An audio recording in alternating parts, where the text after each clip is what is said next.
Fazer a oração? Tudo certo, Silvio? Sim, tudo perfeito. Obrigada. Vamos lá. Mestre Jesus, querido amigo, é de muita gratidão e muita alegria esse momento que aqui estamos. Ter nos conduzido, Senhor, todas essas semanas nesse estudo, a essa sala, onde nós nos tratamos a alma, onde nós, Jesus, buscamos, através do teu evangelho, um lenitivo que nos fortaleceu, que veio trazer para nós a tolerância, a paciência, a certeza, Senhor, que não existe outro caminho a não ser o que nos mostrou para alcançarmos a nossa evolução. Muito obrigado, Senhor, pela tolerância que tem conosco. Toda essa equipe espiritual, todos esses prepostos que se dispuseram a nos incluir, a nos inspirar, para que aqui pudéssemos estar. E assim, Senhor, gratos estamos hoje, com a sua permissão, encerrando esse nosso ano de estudos aqui no nosso grupo. Abençoe-nos, Senhor, proteja-nos, para que essa vontade de te conhecer não venha a falhar, que nós estejamos de mãos dadas contigo, na melhora nossa e na melhora de um mundo. Muito obrigado, Senhor. Abençoe cada companheiro que por aqui passou, os nossos companheiros, que mediadores dos estudos, os que participaram. Nós sejamos, Jesus, sempre nesse manto de misericórdia de Maria, que nos ampara e que nos sustenta. Muito obrigado, Jesus. Que assim seja. Que assim seja. Vamos lá, então, gente. A Sônia, mais uma vez aí conosco, abriu o nosso estudo de 2024, está fechando o estudo de 2024. Nós ainda não achamos a resposta disso, né? Nós não tivemos a resposta desse porquê, mas ele existe, né? E Eu queria lembrar, sabe o quê? Você lembra o tema, não, né? o que foi o seu? Primeiro, Eu vou olhar e te falo, vou olhar aqui no tá. caderno, tá? Só para a gente ver qual é o vínculo. O vínculo tá ótimo. Então, nós estamos aí, gente, com a Sônia mais uma vez. Ela já está aí há mais tempo, né? Pegou o ônibus mais cedo, chegou aí cedinho. Fique à vontade, Sônia. Gratidão a Jesus, gratidão à espiritualidade querida, pelo carinho, né? Pelo respeito que o mundo espiritual tem para conosco, que nós saibamos compreender e entender e respeitar esse momento divino do mundo espiritual, que nos concede a bênção do encontro, falar, né? O NEP é uma gratidão, é uma misericórdia, falar de João Batista é uma responsabilidade muito grande, principalmente lembrando as experiências dele vivida. Nós sabemos que estamos num grupo de pessoas muito estudiosas, muito devotadas, muito queridas, e por isso nós pedimos a Jesus que nessa noite de hoje a gente tenha o amparo e assistência da espiritualidade, para que nós tenhamos a condição de interpretar o teu evangelho de amor com uma finalidade única, que é de repetir as atitudes dos espíritos superiores, dos espíritos nove. O Elias que há de vir. A responsabilidade nossa é muito grande, né? Porque Jesus tinha um foco, e a espiritualidade tem um foco, ao fazer essa observação desse espírito de grandiosidade, né, que reporta ao planeta por muitas vezes, né, e principalmente junto com Jesus, numa tarefa missionária, por mais vezes, né, repetindo essa tarefa de grandiosidade. E aí fica aqui as considerações que nós vamos fazer a princípio, porque o que faz a gente pensar é o que Jesus queria fazer ou dizer em reportando a João Batista, de muitas vezes lembrando a grandiosidade dele, né? Lembrando o comportamento de João no seu apostolado, né?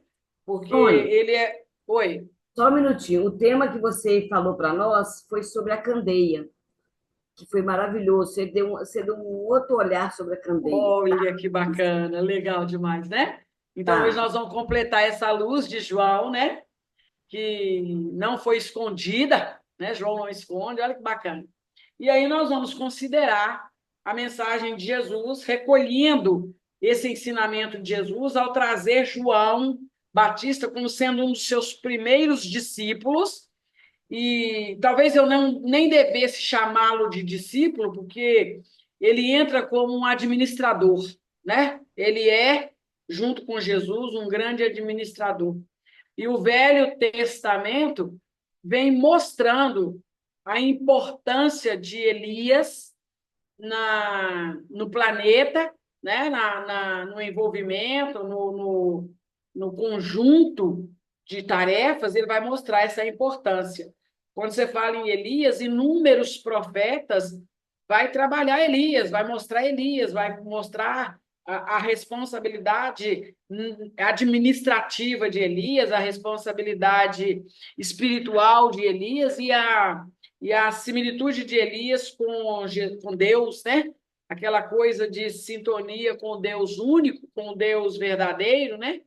A postura de Elias junto à questão da justiça, ela fica muito definida, tanto depois, antes como depois, né? Na condição de João Batista também, na condição de Elias.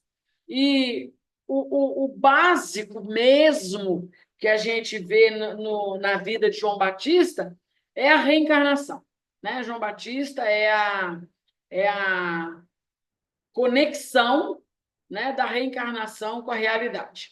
Muito bem. Então, vamos pensar que há 19 séculos, né, antes de Cristo, João Batista já defendia Deus, né, o Jafé, contra a veneração equivocada de um outro Deus que um certo sacerdote, um certo príncipe da época, defendia como sendo o Deus verdadeiro, que era o Deus de Baal. E aí, por causa disso, João Batista se compromete, desculpa, Elias se compromete pela lei de justiça, porque, em razão disso, ele, para demonstrar esse Deus ativo, esse Deus presente, esse Deus verdadeiro, ele assassina, né, 400 cabeças, 400 homens que estavam ali sobre a responsabilidade, sobre a égide de Baal. O que nós sabemos de Elias é que Elias era um médium de efeitos físicos, né? E ele viveu fenômenos fantásticos na época, sendo levado por um redemoinho, e muita coisa acontecia com ele, e tinha como predominância a justiça, né? Elias, ele ali, já não sendo muito querido, né, pelos sacerdotes da época, ele desafia esse príncipe, esse Baal, porque ele queria provar a justiça dele, né? Ele queria provar o Deus justo dele. E aí faz ali um complô, né? Eles fazem um complô contra ele, e ele vai provar que Deus que ele venerava era um Deus justo e era um Deus verdadeiro. Então, Elias propõe um teste. Ele mostra os poderes do Deus dele, né? E aí o Deus de Elias atende os pedidos de Elias, que na realidade não era Deus, né? Porque Deus é um só. Na realidade, nem era Deus, era a fé dele, aquela fé preponderante, que faz com que, pelas vias da rogativa a esse Deus, a esse Jafé, ele tem o pedido dele atendido, né? E esse pedido dele, lá no Monte Carmel, são 2 altares erguidos, e aí ele faz uma madeira que é colocada lá, alimentação, e Deus atende Baal, ele atende João Evangelista, e Baal é derrotado pelo Deus de João de Elias, e atrelado a essa questão, ele ganha, né, o direito de matar, que foi o combinado com Baal, matar os 400 soldados dele, porque era como se fosse uma aposta, né? E aí a gente vai perceber que, por causa disso, Elias, ele se compromete com a lei, né? E necessita retornar para aferir outros valores que por ele ter exercido, né, essa atitude equivocada, que era a atividade de eliminação de vidas, ele se compromete judicialmente na época, e aí o universo, as leis que são imutáveis, a lei de justiça, né? Porque o combinado era entre ele e Baal, não era entre ele e, e os soldados, mas eles se caracterizam assim, e aí ele manda matar os soldados, e ele grava no seu inconsciente esse compromisso, e tem que retornar ao campo físico para o resgate necessário. Alguns séculos depois, né, ele reencarna como João Batista, e aí o livro A Caminho da Luz vai falar da trajetória de espíritos da envergadura João Batista, é esse Elias, né? E essa trajetória, ela vem porque, como ele era um espírito e transitava com a fé num altíssimo nível, né? Como ele era uma criatura que estava ali com a finalidade de mostrar a grandeza de Deus, né? E de reformular como Moisés o Deus único, ele não vem apenas como resgate, ele vem como tarefeiro de Jesus. E aí o livro A Caminho da Luz, quando está falando ali dos eleitos, acrescenta ele como um suporte na tarefa de Jesus. Então, ele também é colocado como eleito. Então, Elias volta na condição de João Batista como tarefeiro, como eleito, né? E num ato de vencer as atitudes anteriores, o Elias, que agora é João Batista, ele abandona tudo que é supérfluo, né? E encarna numa condição muito acanhada, onde ali ele passa a sua vida madura, alimentando-se de mel e gafanhotos e vestido de pele de animais, né? Ele não tinha ali nenhum conforto, uma saciação, né? Uma saciedade, ele não tinha. Então, ele passa uma vida dentro destes aspectos. Em Lucas, capítulo 7, versículo 28, a gente vai encontrar uma referência de Jesus falando de Elias, hoje João Batista, que dos nascidos de mulher, ele era o maior espírito que a terra conhecia.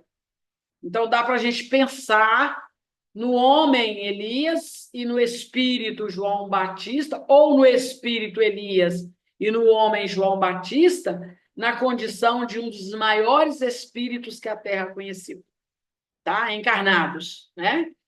Ele fala que, a nível espiritual, ele era muito pequeno, tá? O menor no mundo espiritual, o menor na linha espiritual, era maior do que ele. Até porque, pelas vias do comprometimento, como ele se comprometeu com a lei, né, ao eliminar as 400 cabeças, ele se tornou espiritualmente menor, mas maior em termos de comprometimento, em termos de responsabilidade, em termos de devotamento àquilo que se comprometia a nível espiritual, tá? E no livro Boa Nova, a gente vai encontrar um esclarecimento das duas mães, né? A Virgem Santíssima e Isabel, falando desse relacionamento administradores entre ele e Jesus. E é um diálogo muito bacana, né? Porque o tempo todo é feito uma lembrança da grandeza de Elias, da grandeza de João Batista. né? Ainda na condição de criança, ele era venerado como um espírito de altíssimo nível. E aí, Isabel, chamando Maria, ela faz um comentário, ela fala com ela, olha, me espanta o temperamento de João, dado as mais fundas meditações, apesar da sua pouca idade. Aqui ele tinha o quê? 6 anos de idade. Não raro, olha a característica do espírito e como que o processo reencarnatório ele fica em definitivo, impregnado nas veias internas de João Batista, marcado pelo comportamento de Elias, né? Pela veracidade, pela responsabilidade, pela grandeza de Elias. E ela fala, né? O temperamento de João, dado as mais fundas meditações. Então, do mesmo jeito que você vai pegar o Velho Testamento, e lá no Velho Testamento eles fazem referência desse espírito maduro, desse espírito chegado às linhas do pensamento, de pensar, de analisar, né? Aqui também ela vai encontrar as mesmas características do filho, né? E ela fala que sempre encontrava João Batista entre as figueiras bravas. Essa era a característica de Elias, né? Elias era um espírito bravio, um espírito é, é, entrado a esta coisa de justiça, de justeza, né? E aí ela fala que ela encontrava ele sempre no meio das figueiras bravas e que sempre caminhando ao longo das estradas adustas, como se a pequena fronte estivesse dominada por graves pensamentos. Então, a reencarnação de Elias, ela estava muito ativa em João Batista. É como se o esquecimento do passado ali tivesse sido um processo muito raro, muito fino, muito delicado, né? Aquilo não tivesse feito como faz em nós. Em nós, o esquecimento do passado ele é bruto, né? A gente custa recordar. E em João Batista, a existência de Elias estava bastante impregnado nele, estava bem definido nele. E aí Isabel faz essa colocação, né? E aí ela faz eles fazem no finalzinho da conversa, ela faz uma observação mostrando que o indicador dele, João, estava direcionado mostrando uma certa distância com um grande general que ele era, como João, como Elias, né? Ele era um general. Então, ela mostrando que essa característica ele não havia perdido, né? E Jesus, ali mais ele, traçava ali um plano de confiança, mesmo sabendo que ele houvera meio que falhado como João, como Elias, o temperamento de João era o de continuidade administrativa, né? Ele era realmente um grande general, né? E a trajetória de Jesus e João não foi só uma trajetória física, né? Foi também uma trajetória espiritual, uma trajetória intelectual. O diálogo de João Batista e de Jesus, ele era intermitente, não acabava, não. Sempre, porque João, ele veio primeiro, combinado com Jesus, ele veio primeiro para fazer o recolhimento de determinados espíritos estes que a espiritualidade vai afirmar ser os 400 espíritos que foram degolados por Elias, né? E aí João vem fazer a recuperação destes espíritos, ficando apenas 3 que não foram introduzidos nessa conexão, né? Que é Herodes, Herodias e a filha, né?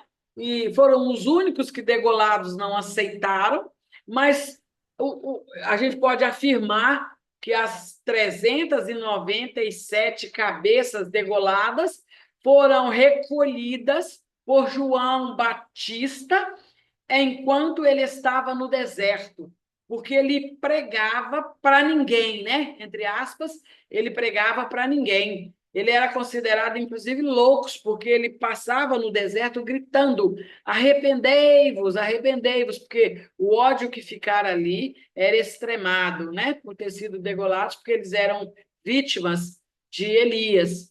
E aí guardaram ódios, e aí João Batista retoma a condição de continuador do recolhimento dessas almas, tá? Então, eles conversavam diariamente, trocavam muitas informações. Mas quando Jesus fala de Elias, Jesus tinha um foco, né? E o foco de Jesus era forçar ali, clarear na cabeça daqueles conterrâneos dele ali a questão da reencarnação, né? Tanto que quando ele pergunta para os discípulos, né? Que dizem os homens ser o filho do homem, e aí eles estão explicando para Jesus quem era, e eles focam que Jesus podia ser João Batista.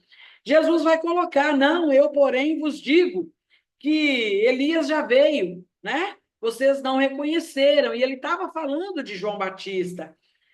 Os próprios discípulos entendem que Jesus falara de João Batista, né? Comparando ali que o espírito Elias estava reencarnado em João Batista e que a humanidade da época não entendeu que João Batista era Elias, e aí maltrataram Elias, não valorizaram a reencarnação de Elias e acabaram matando ele, né? naquela circunstância difícil do qual Elias havia se comprometido. Já em Mateus capítulo 11, versículo 3 a 5, a gente consegue visualizar João Batista fazendo muitas intercessões e fazendo muitos questionamentos. Como ele tinha os discípulos dele, porque ele formata um grupo igual Jesus, ele, certa época, manda os discípulos procurar Jesus para saber se Jesus era aquele espírito que eles haviam programado, né? Porque a proposta de João Batista e Elias e Jesus era uma proposta antiga, né? Era uma coisa de antes da vinda de Jesus. O combinado era mundo espiritual. E aquilo ficara na cabeça de João. Quando João faz o questionamento, quando você lê de princípio, parece que não havia crença em João Batista. Mas não é isso, não. Ele não está falando ali do Cristo Jesus, ele está falando do Cristo, né? Do Cristo combinado antes, combinado no mundo espiritual. E ele pede um esclarecimento a Jesus via discípulos para clarear para ele combinados no mundo espiritual que pudesse confirmar aquele combinado Elias e Jesus. Então, ele pede esse combinado. E aí é muito interessante que Jesus, pacientemente, né, sem em momento algum se sentir constrangido, cansado, afadigado com os questionamentos de João, responde exatamente o que haviam combinado, né? Então, ele fala com ele assim: olha, Jesus responde uma pergunta sobre o que havia de vir. Jesus fala: olha, vai lá e diga a João que os cegos enxergam, que os cegos veem, os aleijados andam, os leprosos são purificados, os surdos ouvem e os mortos ressuscitam. Isso era o que eles haviam combinado como Elias e Jesus, né? E Cristo. Então, ele fala: olha, os sinais que eu fiz são os sinais que nós combinamos. E aí isso tranquiliza um pouco João, tá? Confirma um pouco João, que acaba ficando se sentindo mais leve, mais tranquilo com relação a esse detalhe. Eu estou dando uma pincelada na vida, porque a história de João de Elias, ela é muito grande. E como ela está amparada com a de João Batista, né, que por ser o mesmo espírito, a história ela ganha uma proporção gigantesca. João, ele era muito justo, como justo era Elias, né? E aí qualquer atitude errada, aquilo para Elias era grave, como grave era para João Batista. E aí João Batista, ele fica sabendo do relacionamento de Herodes, né? Herodes era um dos soldados de Elias, lá atrás, né? Ele fica sabendo do relacionamento de Herodes com Herodias, né? Que era a esposa do irmão de Herodes, que era Filipe, né? Ele fica sabendo, uma traição ali. E isso deixa João Batista muito indignado. Essa indignação era chamada a indignação justa, né? Porque como ele era uma criatura muito justa, ele, vendo essa traição, né, irmãos traindo irmãos, tendo um caso com a esposa, aquilo chega para ele de forma angustiada, né? E aí ele começa a provocar Herodes, chamando a atenção de Herodes, e isso irrita Herodes, né? Herodes, embora quisesse matar João, ele tinha muito medo de João por causa dos judeus, porque João tinha os discípulos dele. E aí ele temia que aquela atitude fosse comprometer o governo dele, tá? Só que aí, no seu aniversário, né, no aniversário de Herodes,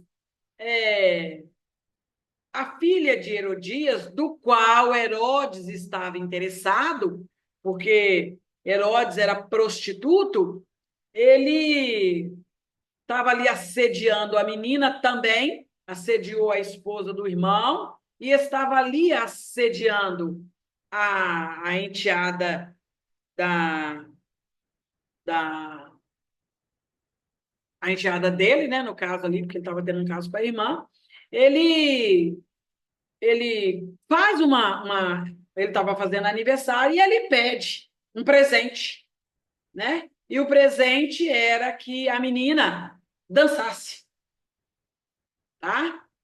Que a filha de Herodias dançasse para ele. A menina ela tinha 15 anos, ela era muito sensual, e aí ele pede a menina para dançar. E aí a menina dança para Herodes. E Herodes promete presentear a menina caso ela fizesse a dança. Ela faz a dança e aí ela tinha combinado com a mãe, né? Porque a mãe estava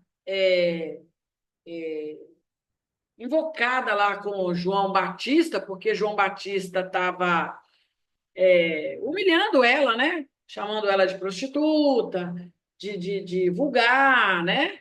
Por causa do caso dela com Herodes. E ela vai e ela pede a cabeça de João Batista num prato, tá? Ela também, Herodias, era uma dos generais, dos soldados que estava lá na batalha, do qual Elias mandou cortar a cabeça. A menina, a filha e Herodes foram os 3 únicos que não conseguiram perdoar João Batista e vinga, né, de Elias pelo ato cometido.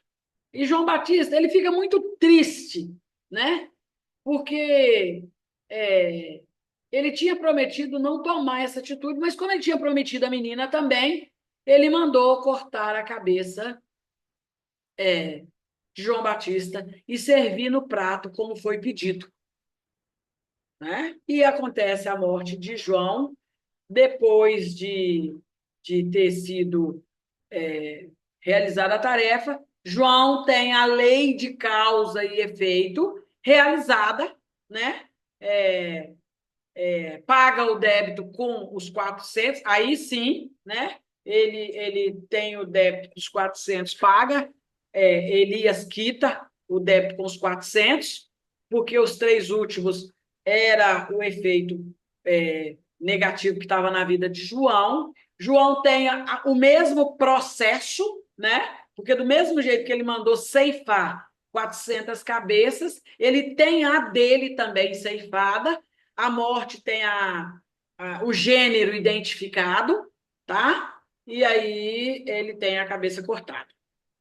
Paga-se o débito, quita-se a dívida, ele retoma o mundo espiritual com o resgate lá de Elias, com a proposta de João Evangelista quitada, a missão está cumprida, e ainda cumpriu a parte que lhe cabia no universo. E fica aí, para nós, o mais interessante do assunto, que é a questão reencarnatória, né? Quando a gente vai estudar a situação, a gente vai ver que todo o contexto aí está na questão da reencarnação, que era o assunto mais complicado da época, né? Nicodemos, quando vai até Jesus, e ali morrendo de medo de fazer um questionamento público, ele procura Jesus à noite e vai falar sobre a questão da reencarnação. Aquilo incomodava Nicodemos de muitas formas, né? E aí ele fala com Jesus, o mestre, como é que pode um homem entrar no ventre, um homem adulto entrar no ventre da mãe e reencarnar? Como é que é esse processo? E aí Jesus vai colocar a reencarnação como sendo a base do funcionamento da lei, como foi com Elias e João Batista, será com a humanidade de forma geral. Então ele fala, olha, Nicodemos, o vento sopra onde quer, ouves a tua voz, você não sabe para onde vai, de onde que vem, né? Se você pegar, por exemplo, o processo de Elias e pegar o processo de João Batista, a gente vai entender ali a sensação que não tem começo e nem fim. A gente não sabe o processo, a gente não sabe a formulação. A gente sabe apenas que é o mesmo Espírito e que aquele Espírito vem de uma ventania. Elias cai num processo obscuro chamado João Batista e quita o que tem que quitar, que é essa proposta que Elias faz, que Jesus faz com Nicodemos. E aí, hoje, na condição de espírita que somos, a gente sabe qual é o papel da reencarnação, né? E se para Elias funcionou como resgate, e, ao mesmo tempo, como processo restaurador, né? Ele só cresce diante desse processo, ela tem igualmente a mesma dinâmica para nós, né? Essa justiça do qual a reencarnação transita, né? Tem a finalidade de fazer o progresso do espírito. Por isso que a gente se baseia na questão 132 do Livro dos Espíritos, onde Kardec pergunta, né, qual é o objetivo da encarnação dos espíritos, né? E aí, voltando à imagem Elias, à imagem João Batista, os espíritos respondem para Kardec: Deus lhes impõe, como impôs a Elias, a encarnação com o fim de fazê-los chegar à perfeição. Então, hoje, João Batista não tem mais para nós, em definitivo, nós não podemos afirmar quem João Batista, ou se João Batista reencarnou, se ele reencarnou, quem ele é. A gente já ouviu muitas teses, né, de reencarnação de João Batista. Uma delas é até que ele era Kardec, né, ou ele reencarna como Kardec, mas isso são teses, né? Fala-se de outras existências de Elias, de João Batista, principalmente quando eles vão colocar quando Jesus, na transfiguração, ele chama Moisés e Elias, certo? Para transfiguração, e aí muitos vão afirmar que Moisés era Elias, que, nossa, a situação ela é muito complicada. Então, para nós, o que importa é a proposta de vida de Elias, tá? O que importa é a proposta de vida. Se ele foi Kardec, se ele foi Chico Xavier, né? Muitos falam que João Batista foi Chico Xavier, porque Elias foi Kardec, então eles vão fazendo essa sequência, né?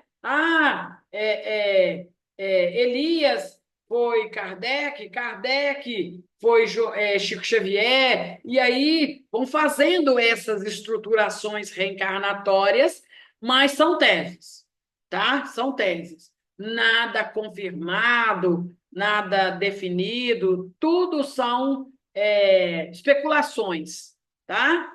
Mas o que a gente sabe é que o objetivo destas existências é para fazer chegar à perfeição. Porque João chegou à perfeição, Elias chegou à perfeição, relativa a eles, mas chegou, né? Então a gente não pode dizer assim, porque você vai pegar Judas e nós vamos dizer Judas foi Joana d'Arc. Isso a espiritualidade confirma. Judas foi Joana d'Arc. Mas nós não podemos dizer quem foi João Batista, tá? Sabemos que João era Elias. Isso também é definitivo, tá? Isso também é certo. E aí, pelos processos evolutivos, ele chega à perfeição. Ele vai continuar dizendo que, a respeito da reencarnação, do qual os espíritos têm por objetivo chegar à perfeição, elas funcionam para uns como missão, para outros como expiação. Para Elias, ela foi expiação e, ao mesmo tempo, missão, né? Para alguns de nós, ela se define pela característica. Então, por exemplo, a minha reencarnação é expiatória, não é missionária, em hipótese alguma, né? Mas João teve a dele, em definitiva, como expiação e missão. Ele resgata, e ao mesmo tempo que ele resgata, ele acaba cumprindo uma missão, terminando uma missão combinada pelo mundo espiritual, né? Como administrador junto com Jesus. E é isso que importa, tá? Mas para alcançar essa perfeição, tem que sofrer todas as vicissitudes da existência corporal. Então, qual foi o problema ocasionado por Elias? Né? O problema ocasionado por Elias foi a degolação de 400 cabeças. Qual foi as vicissitudes passadas por João Batista? Ter a cabeça degolada, né? Para que aquele processo se identificasse com a prova. Então, olha como é que Kardec confirma. Olha que bacana, né? Então, ele passa pelas vicissitudes, pelas dificuldades, não reclama, né? Não reclama, porque reconhece que estava ali na condição de missionário e resgatador, tá? E aí o Livro dos Espíritos fala, nisso é que está a expiação. Visa ainda outro fim, a reencarnação. O de colocar o espírito em condições de suportar a parte que lhe toca na criação. Então, quando Elias combina com Jesus estar na missão de retornar com Jesus no amplexo de João Batista para auxiliá-lo, ele está aqui tocando a parte dele na criação. Olha que bacana, né? Olha como é que a coisa funciona, né? E aí ele continua, para executá-la, é que em cada mundo toma o espírito, o instrumento de harmonia com a matéria essencial desse mundo, a fim de aí cumprir, daquele ponto de vista, as ordens de Deus. Para Elias, as ordens de Deus era que ele resgatasse perdendo a cabeça. Tá? Então, olha que bacana. A missão de Elias se completa. E é assim que, concorrendo para a obra geral, ele, o próprio Espírito, se adianta. Bacana demais, não é, gente? Legal demais. Quando você lembra que João Batista teve como missão, né, ajudar Jesus, resgatar os espíritos que ele mesmo fez se perder lá atrás, restaurar a harmonia de caráter universal e ainda continuar na condição de tarefeiro, olha, a gente vai entendendo a nossa existência totalmente diferente. Totalmente diferente. A gente para de ver a encarnação como um processo apenas de resgate, né, pagamento de dívida, e entra por uma outra linha, que é a linha de ser um tarefeiro do Cristo. Tá? Os próprios discípulos compreenderam isso. Eles entenderam esse processo. Quando Pedro é chamado a morrer como Jesus, de cabeça na cruz, ele fala, tá, tudo bem, já que vocês vão me crucificar, que seja de forma diferente, que seja de cabeça para baixo, né? E ele toma essa atitude para evitar conflitos maiores, tá? Então é muito legal você ver esse processo de evolução da linha reencarnatória funcionar. Mas aí a gente não fica só aí não, né?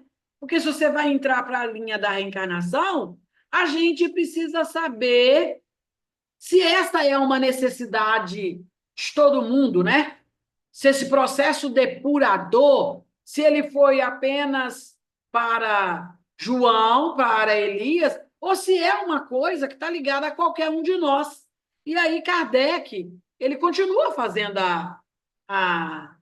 os questionamentos dele ainda vinculado nisso. Ele fala assim, tem necessidade de encarnação os espíritos que, desde o princípio, seguiram o caminho do bem, partindo do princípio que Elias era um general e que estava ali na condição de missionário, como general ele estava na condição de missionário, claro que a época era uma época muito rude, tá? Então, a rudez da época, mas as propostas de ajuste da humanidade da época fizeram com que Elias tomasse aquela atitude, mas sabendo que ele era um espírito do bem, né?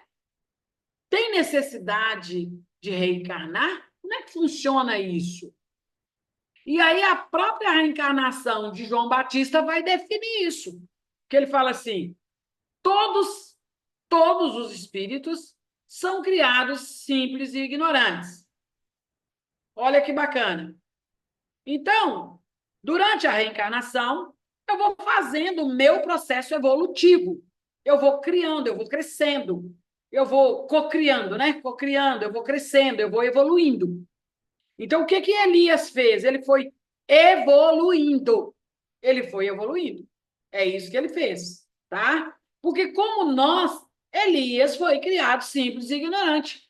E se instruindo nas lutas e tribulações da vida corporal. Olha que bacana.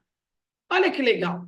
Então, João, Elias, né, mais propriamente falando, estava na luta evolutiva dele, e ali na luta evolutiva dele, ele estava passando pelas suas tribulações.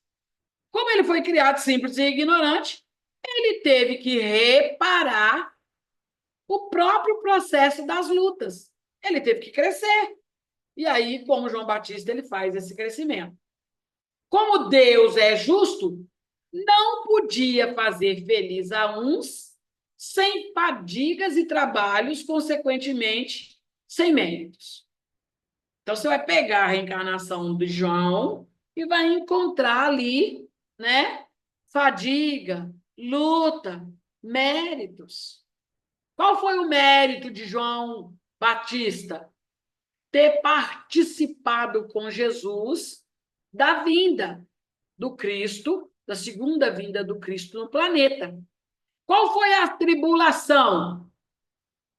Ter reencontrado os 3 grandes adversários da época, tá?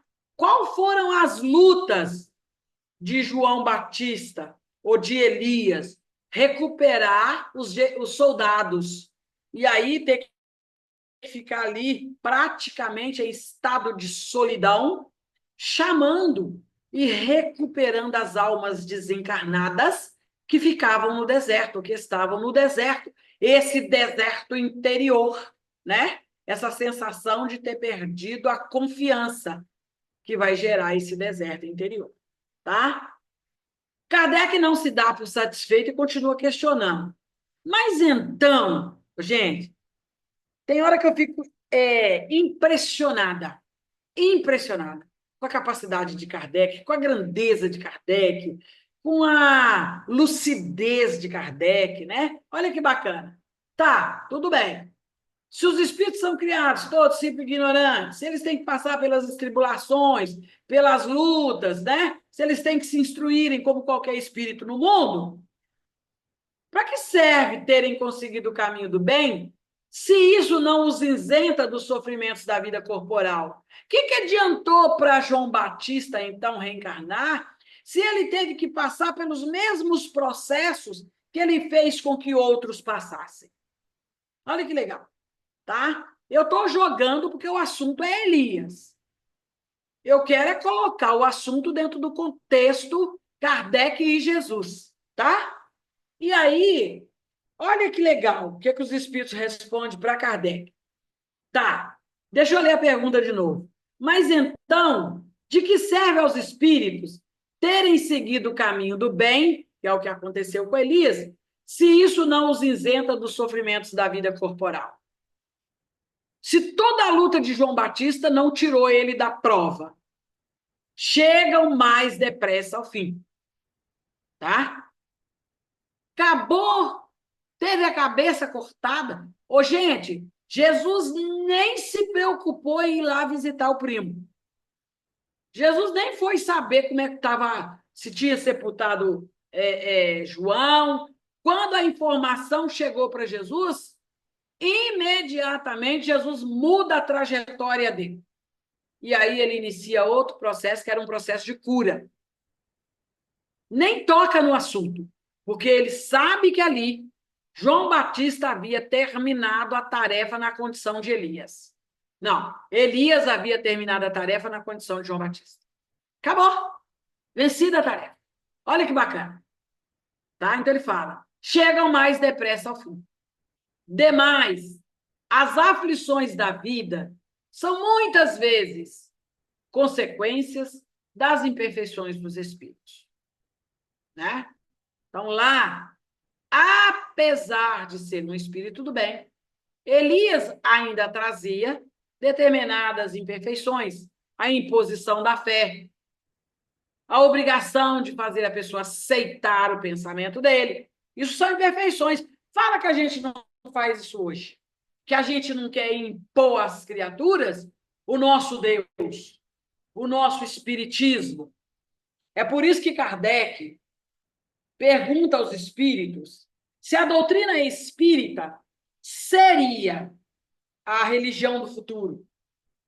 E os espíritos, para desconectar esse tipo de pensamento, que era o mesmo pensamento de Elias, ele fala, não, a doutrina espírita não é a religião do futuro. Ela é o futuro das religiões. Mas ela não é a religião do futuro. Então, amanhã, eu nunca vou poder dizer assim, todo mundo vai ser espírita. Não, isso não vai acontecer.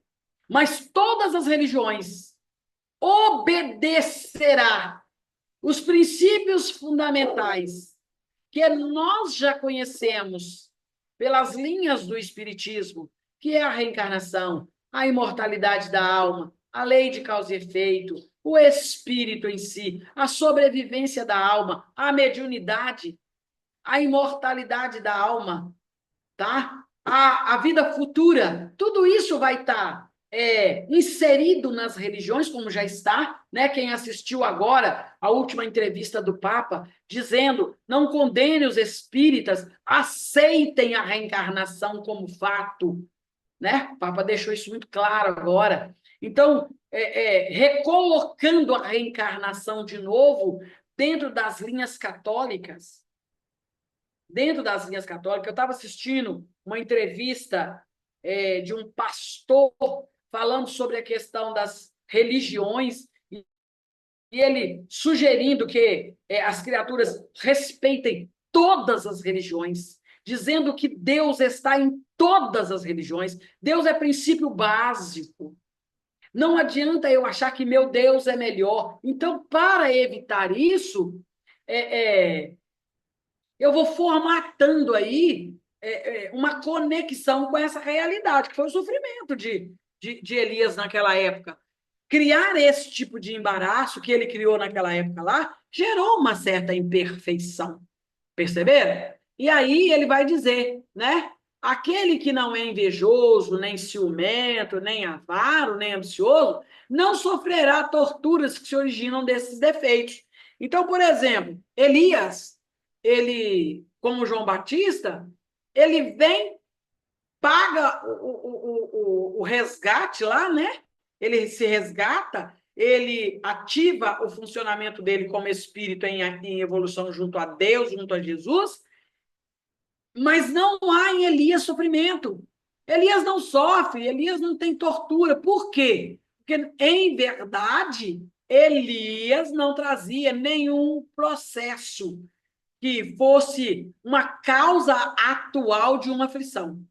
Ele estava ali com uma causa anterior e com um compromisso futuro, né? Ou um compromisso presente, mas nem uma aflição atual. Tá? Aquilo não era um sofrimento para ele. Tá?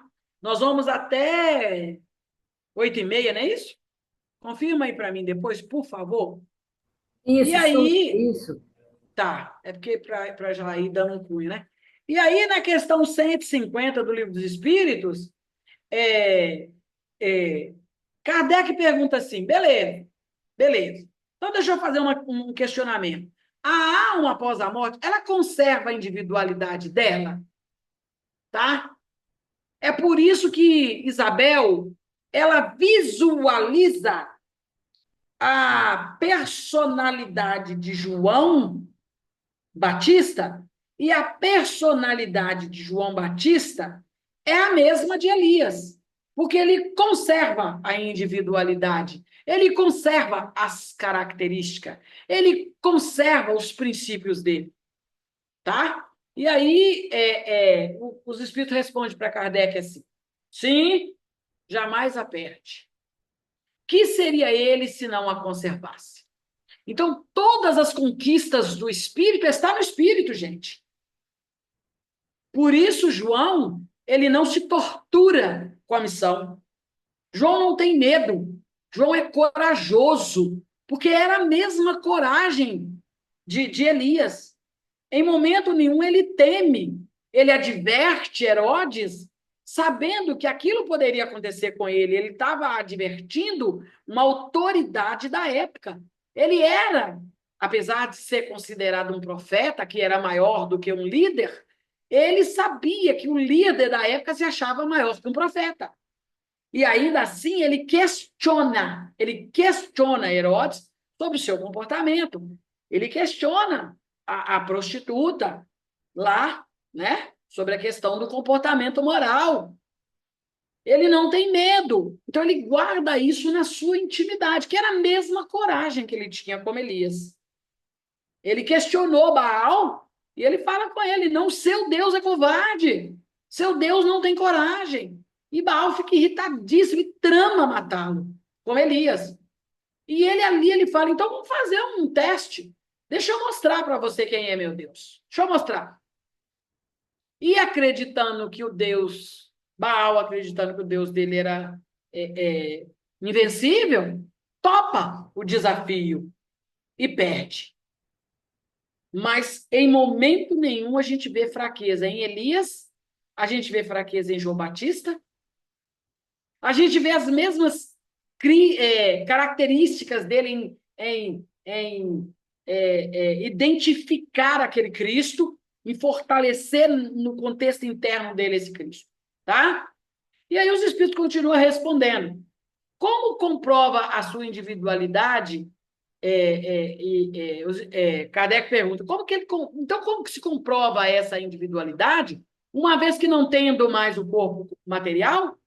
Os Espíritos respondem, continua a ter um fluido que lhe é próprio. Olha que bacana. Aurido na atmosfera do seu planeta e que guarda a aparência da sua última reencarnação, que é seu perispírito.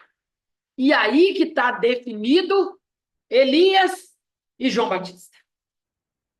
Pelo perispírito, a personalidade Elias incorpora João Batista, né?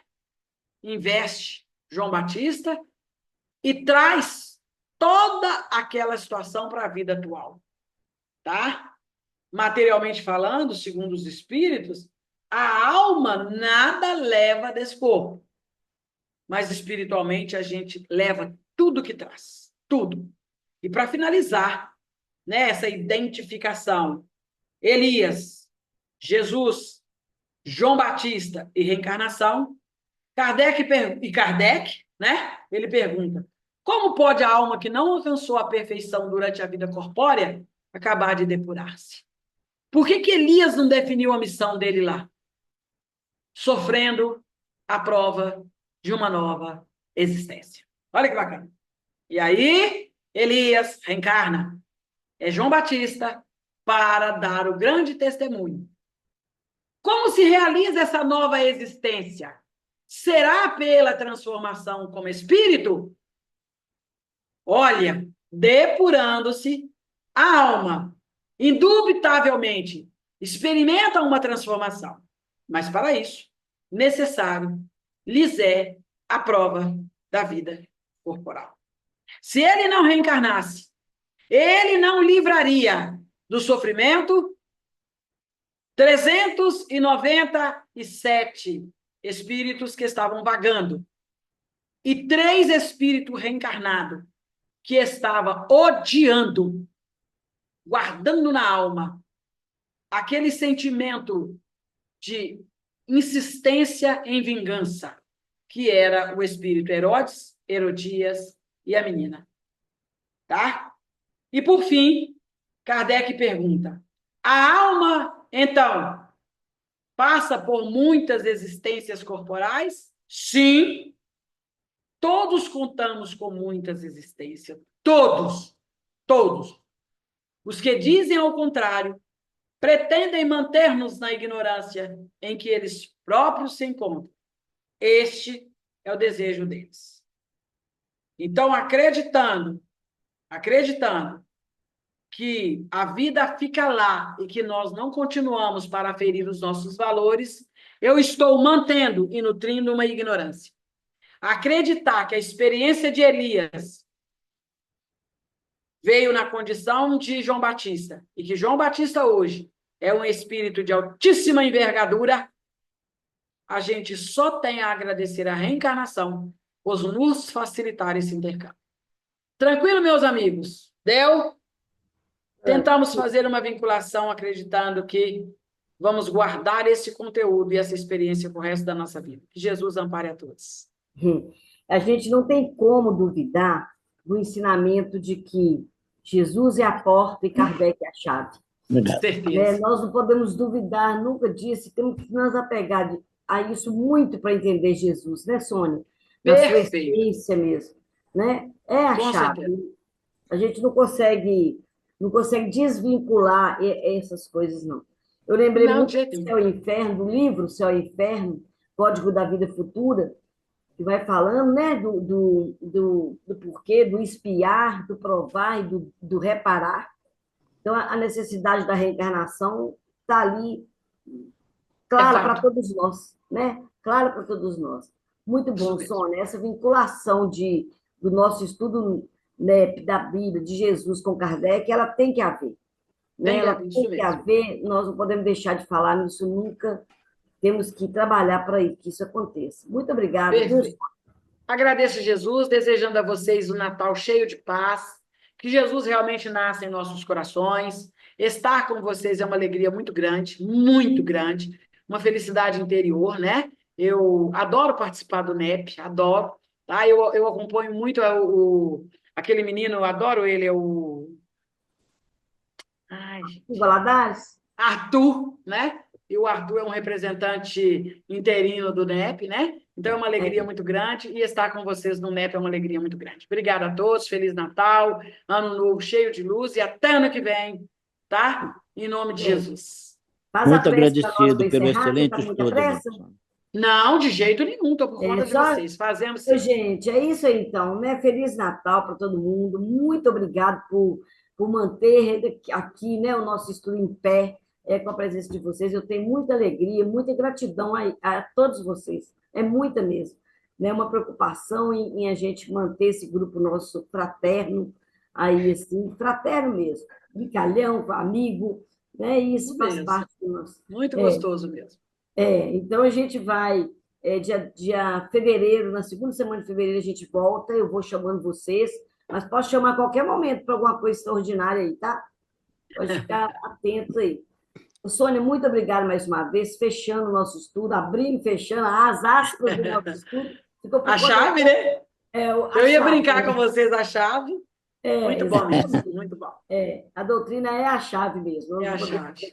Deixar de estudar. Você faz Muito agradecido. minha querida, por favor? Obrigada, amigo. Fazemos sim, com o maior carinho. Gratidão, Senhor Jesus, por tudo quanto recebemos do teu amor, por esse convívio fraterno e familiar, onde colocamos irmãos em contato com o nosso coração, com a nossa hereditariedade moral. E aí, Jesus, vamos nos transformando na parentela espiritual. Muito obrigada, Senhor Jesus, porque estamos aqui confirmando o Senhor como nosso irmão maior e todos nós como irmãos consequentes. Mestre Jesus, ampare o NEP, que todos nós tenhamos condição de aprender muito pelas vias desse estudo e que haja da nossa parte coragem para te colocar em prática no nosso dia a dia. Que o ano de 2025 possa ser, no mínimo, Senhor, igual ao do ano 24, onde, por mais que tenhamos tido dificuldade, também tivemos muitas realizações, fortalecemos muitos laços, ampliamos as nossas amizades, fizemos amizade com espíritos amigos e até mesmo com espíritos encarnados. Mas desejamos que seja um pouco melhor ainda, para sentirmos ainda mais a tua presença, querido mestre. Dá-nos força de, em 2025, olharmos para dentro de nós mesmos e conhecermos na nossa intimidade o homem que somos, nos tornando muito melhores. Muito obrigada, Jesus. Muito obrigada, espiritualidade querida. Muito obrigado às bênçãos das casas que nos chamam para os estudos. E muito obrigada aos irmãos que estão conosco e nos ouvem. Paz aos nossos corações. Que tu nasças, Jesus, sempre em nossas vidas. Muito obrigada, Mestre de Luz. Que assim seja, graças a Deus.